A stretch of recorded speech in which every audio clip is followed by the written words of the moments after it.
بسم الله الرحمن الرحيم. السلام عليكم ورحمة الله وبركاته، أهلا بيكم مع فيديو جديد.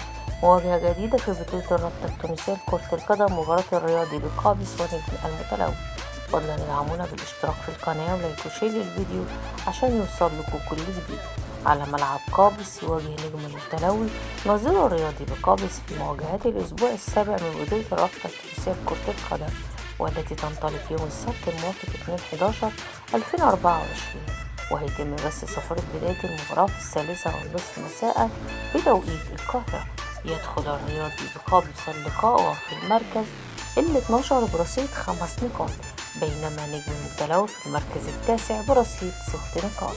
نتمنى التوفيق للفريقين. شكرا لكم والسلام عليكم ورحمة الله وبركاته.